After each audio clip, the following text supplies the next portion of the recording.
And welcome back. I'm Doug Keck, and this is Mother Dolores Hart, From Hollywood to Holy Vows. This is part 3 of our miniseries as we move from the movies to the monastery. Thank you, Mother, for making the time available. And of course, we're talking a lot of what was based in your book, The Year of the Heart. Now, we were talking on our last program about the time you were in Assisi. You were shooting St. Francis of Assisi with Bradford Dillman, and you were St. Clair.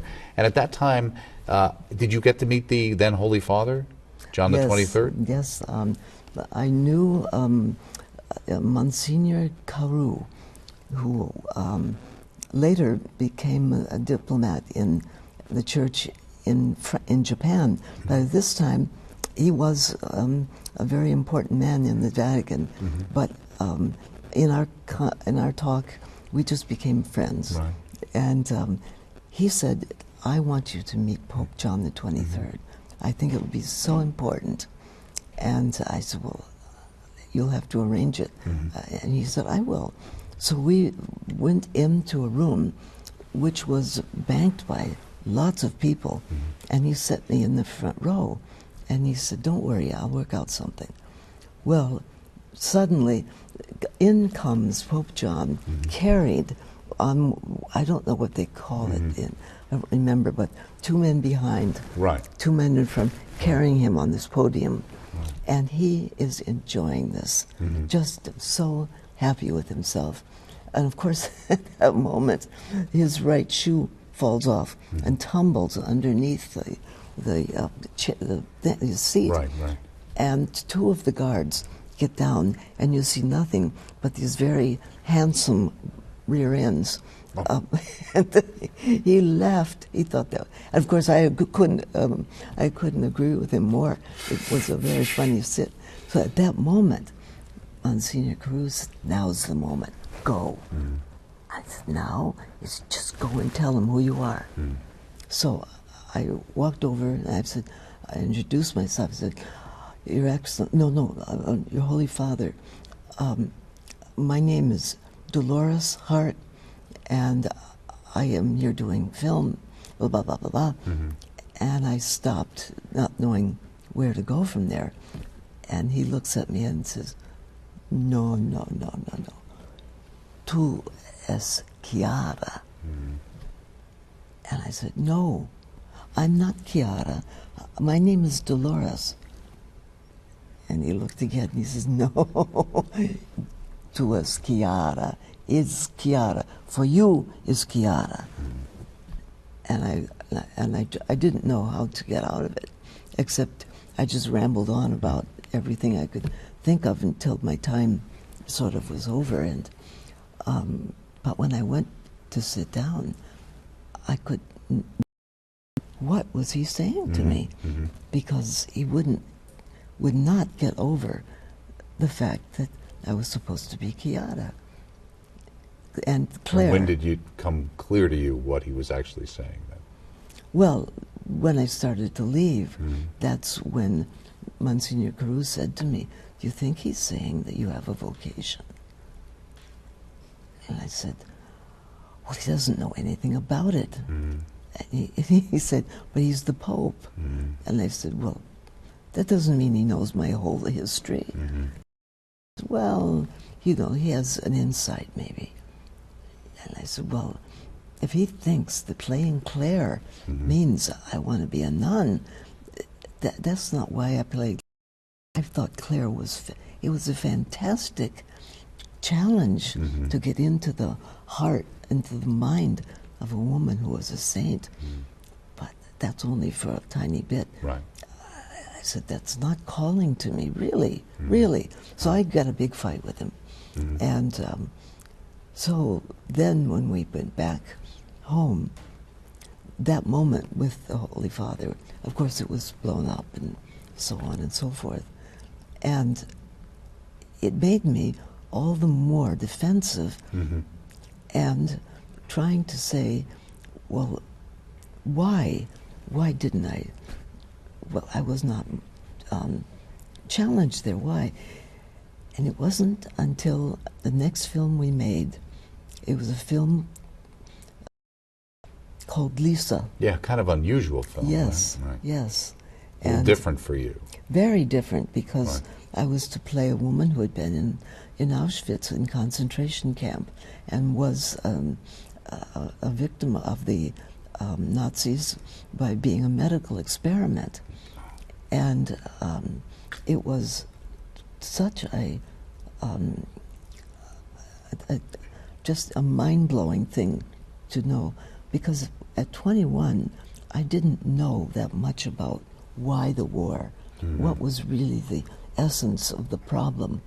But then they said, we want you to meet Suzanne Zada, who was in Auschwitz from 14 until the end of the war. Okay. And knowing Suzanne, you grasp something of what you're going into. Well, she came to visit my father's restaurant, and she walked up to me, hard as nails, and suddenly just turned on her heel, and something in her caught the chair or something? no, it was the tablecloth. Oh, okay. So as she turned and sped out the table, Oh, boy. everything just went On the floor. so she made the most dramatic exit that anyone could have wanted. And I just stopped cold. And I said to the waiter, I don't think she wanted to be here. But within moments, she was back. And she said, I'm sorry, Dolores. I did not mean to be that way. She said, I want to help. And I think that shocking moment broke something open, because she began to talk to me. And she told me the first thing that really stuck, and the thing that she knew that made the difference. She had long black hair, 2 braids. And she said that when she was at home, the Nazis broke into her house, walked up to her, one of them with his knife just chopped off her braid and shoved it in her face with a very bad word, and said, you now belong to me, you. Right. And she said there was nothing that happened to her that made her feel more desperate and desolate than having her hair just whapped off. A real loss of control, right? Yes, there. Right, yes. Right, and an invasion. And she was enormously helpful to me, because she just brought it down to, you've got to understand, no matter who it is, where you are, when a woman is abused, she's abused. Right. And abuse can't be defined. It's when someone's interior is ruined and stolen. Well, that just, I could not identify, in the sense that I'd had a very hard childhood, but everyone had been very good to me. But I understood interiorly, my mind knew what the body goes through. And I could identify with that. And I said, I want to play Lisa from that point of view. And I really gave myself to that more than any part I'd ever done. And I think what I understood in that was the meaning of the meaning of salvation, and what happens when persons are destroyed, when nations are destroyed, when there's a devastation of the human heart, of the human spirit, body, everything. And one has to know, how do you identify in such a way that you can be a medium of being saved?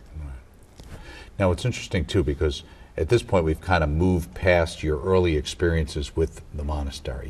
You had some connection to the monastery.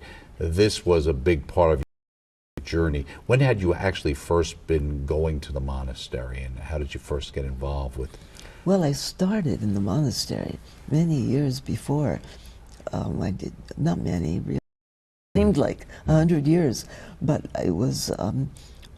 Well, when you're in your early 20s, a year or two is a long time, right? Yes, 1959, right after the play, I went up to the monastery because I was being tired from all of the day and night, day and night. And a friend of mine said, go up to the monastery and take a rest. Had other actresses done that in the past? Had other people done that? Or was it just why this was suggested to you? That was just an idea because she loved Regina Laudis. Okay. And she knew you could get a rest there. Right. And so I went there, and when I put my feet on the ground, something in me knew this is it. You've fallen in love. I know you have. Sure. And you know the experience. You remember the moment it happened. So. And the moment you want to come back, you want to see that person, that place. You want to be part of it. And I just, and I talked to the abbess, who was not abbess then, Mother Benedict was just the prioress. And I said to her, do you think I belong here by any chance? And she said, oh, Dolores, no, you're too young. You're a baby. You need your experience. You go out and do your movie thing. And think about it. Did she know who you were from the movies at all? Or was it based on what you said you were or what her friend had told you? She didn't. As far as I know, she just knew what I told her. Okay. And she's very astute because she'd been a doctor before she Right, entered. and there's a lot of professional accomplished women actually who ended up in your particular monastery, right? But she was the first. And she had been trained to be a surgeon in the Sorbonne. And then she left to become a nun before she actually started working as a doctor. But she then was able to help during the time of the Nazi invasion. Oh, in World War II in France. Yes, and she wound up being a prisoner in her own monastery when the Nazis entered. That's why I say the story, the real story, is worth the price of it. Right. And so she was just very, Mother Benedict and I, we hit it off immediately. Right. In fact, the first book we had ever talked about is Mother Benedict Das OSB, right? And it's Foundress of the Abbey of Regina Laudis, which is book is also available. You can get it through our catalog if people want to read about the actually founding of the monastery and the history, which you say it's an exciting story, as a truthful story. So when you were there and she said, well, maybe you're not ready yet, or maybe you got to think about it. Now you've gone back. I was so happy when she told me to leave. Right. You're several years later. Yes. You met the Pope. You played St. Clair. And now you've done this movie that's had a powerful Lisa. So where does that put you on the path of going to the monastery? Because are you at the point then where you really have to make a decision? Are you going to get married to your long-time beau, Don? Or are you going to go and you have a whole thing where you actually, you get engaged? But you agree to get engaged, but it's got to be like a 6-month trial engagement? And everything, you can see everything was piling up. And Mr. Wallace gave me another 7 years contract. And were you making any more money? Because I know he would loan you out on a picture and get a lot of money, but you still got the same stipend. Still got the same. Oh, Mr. Wallace knew what he was doing. But he was wonderful. I loved him, and I knew. Though he wasn't particularly happy when you first joined the monastery. Oh, he was. I didn't tell him until after I had come in. Because he was in London, I think, or something, when he heard about it. Right? And I could tell Don, who just went through the roof, but then said, all love relationships don't end at the altar. I will stay with you and get through this with you. And I said, Don, you do not have to say that. You really don't. And he said, well, you just wait and see, I will. Right. And he did. He did. He did. Well, in your book, there's a very interesting experience where the two of you go to see the parish priest, Muncie, who had some insights into who he thought you really were. Oh, well, I was supposed to see the Archbishop of Los Angeles, but his representative came. And he said to me, now, I understand you want to be a a nun, an enclosed nun in a monastery. He said, you know, they have to work in the garden. Do you like to work in the garden? And I said, I don't like to get dirt under my nails. And he said, well, they are sustainable by themselves. That means they do all their own cooking. Do you like to cook? And I said, well, you see, I'm an actress who comes in, and she does the cooking for me. He said, and what about keeping a nice house? Do you like to sweep and do all those things? And I said, well, she helps. She does that because I said, you have to understand, I work sometimes from 7 in the morning till 8 at night. And he said, I see. And he turned to Don. He said, oh, I not only think she should not be in the monastery, I don't think you should marry her either. Either way. Yeah. Right. So he had some concerns about your stability at that point in time. And you were really on the path because you had Edith Head, the famous designer, was designing a dress for your wedding dress and everything. Well, you know, in Hollywood, you want to keep something a secret. Just try. It just goes everywhere. And Edith had this beautiful dress. And even Don had started to choreograph, an architect he was. He wanted to build a certain kind of house, he had that presented. And I mean, it was, I just felt like everything was pushing. Did you ever have a concern that you were away from that, you know, all this pressure, and I'm really running away to the monastery as opposed to being called to go there? Yes, I thought maybe that was true. But I thought, if that's true, when I get there, I'm not going to last. I know I won't last. Right. Well, let me ask you also, because you went to that monastery and to some degree out of opportunity, because it happened to be there near New York and you went there, but it's a Benedictine monastery, that kind of spirituality. Did that connect with where you always were spiritually, or was that something you learned to take on?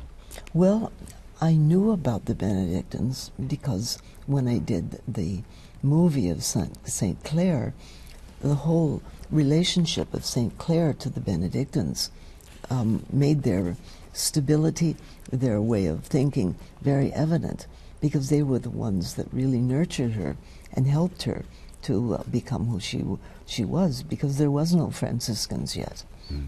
And so that, I think the fact that when I went there, my body said yes. This is wonderful.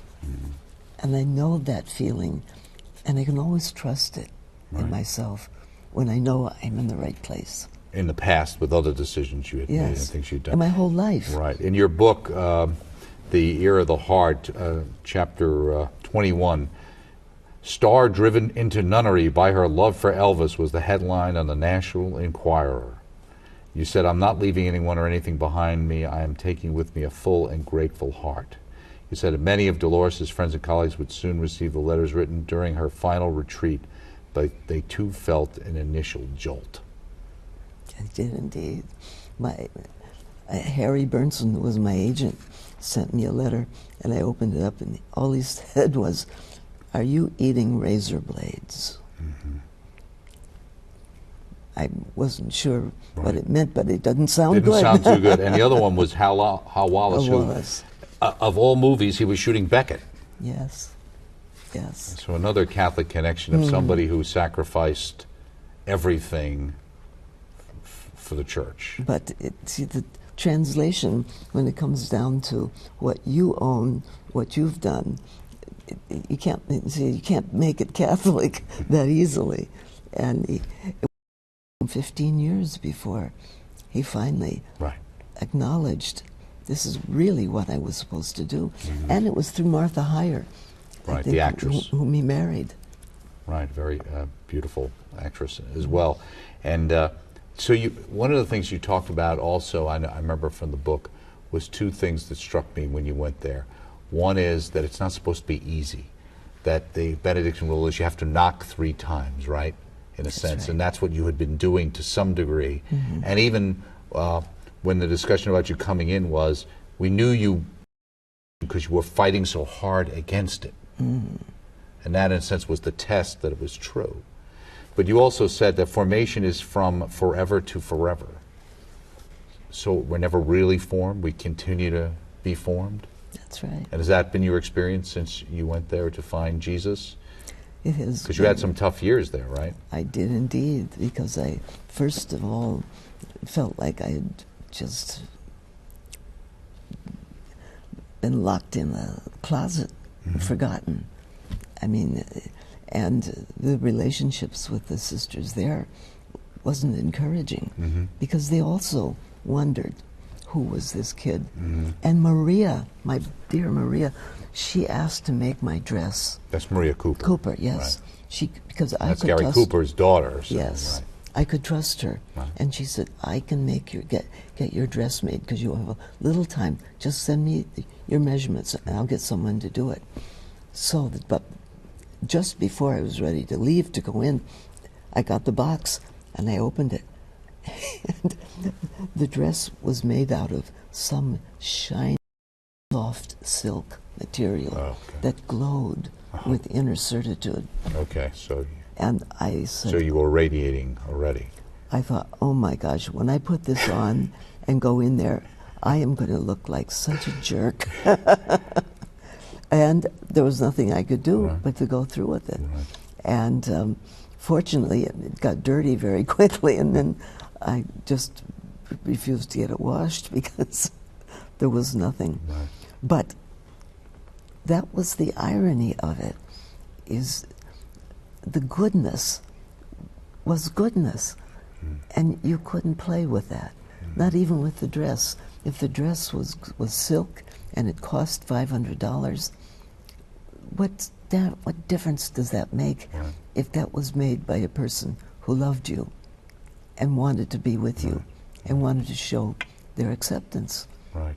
Now, sometimes people, you know, they, and we alluded to this a little bit, you know, they think, oh, well, someone goes in and now this is, I'm heaven here, everything's perfect. Now, obviously, as you indicated, obviously you were dealing with some of the sisters who maybe wanted to teach you a little humility or make sure you were there for the right reason. And one of your favorite stories is, you know, Bernadette of Lourdes, right? And of course, probably the movie as well, with beautiful Jennifer Jones. And you see when she goes into the monastery how the sisters in a lot of ways are really, there's a certain amount of making sure she doesn't think she's so special.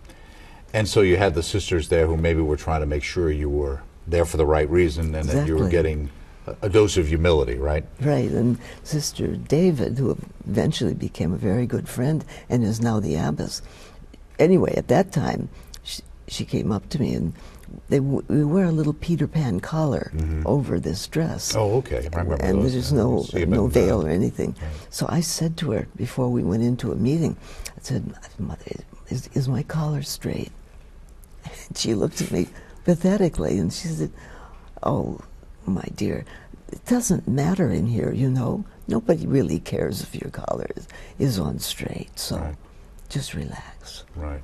And as you said, there's no mirrors. So, and how did that impact you? Did that bring along a certain amount of desolation for you and loneliness, or how did you work through that, and how long did it take you to work through that? Well, I loved the way that Sister David just looked at me and told me the truth. I thought she was wonderful.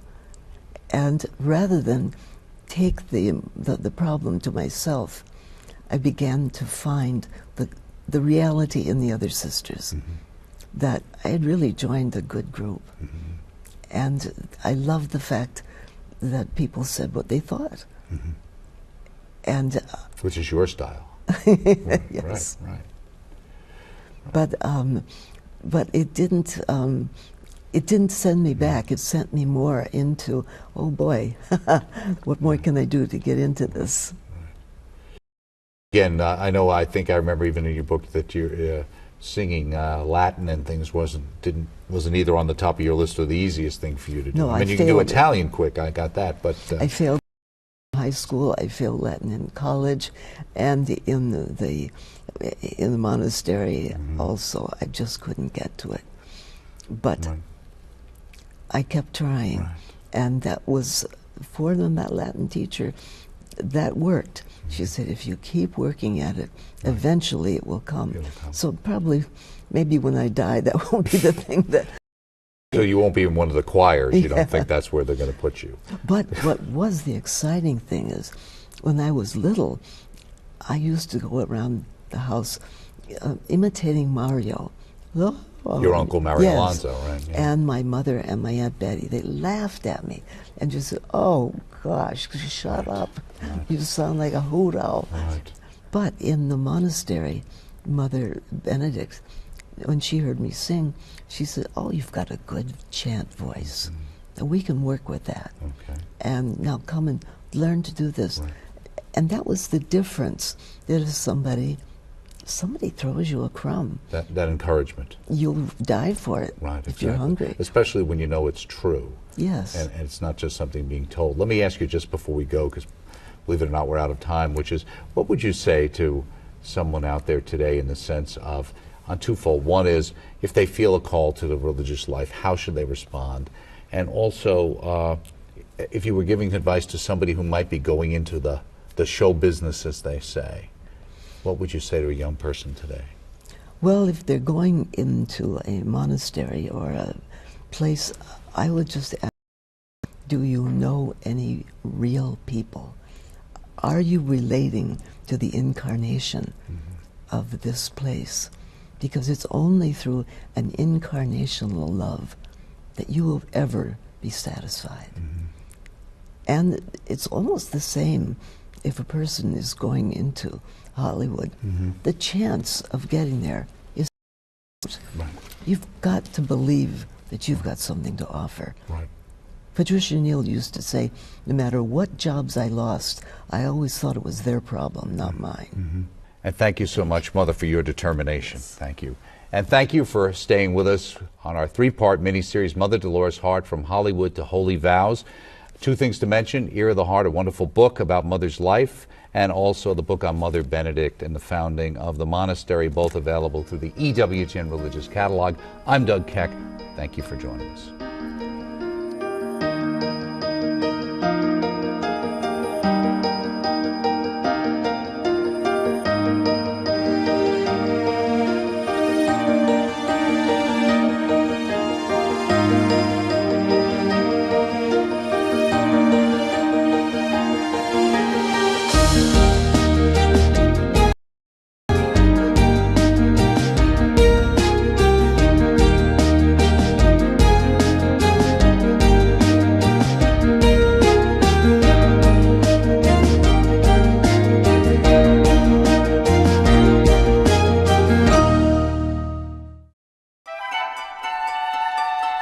To purchase your own DVD copy of Mother Dolores Hart, From Hollywood to Holy Vows, and her book, The Ear of the Heart, An Actress's Journey from Hollywood to Holy Vows, log on to our website, EWTNReligiousCatalog.com. 24 hours a day, 7 days a week, and enter item number HDMDH for DVDs and item number 77478 for the book, or call 1-800-854-6316.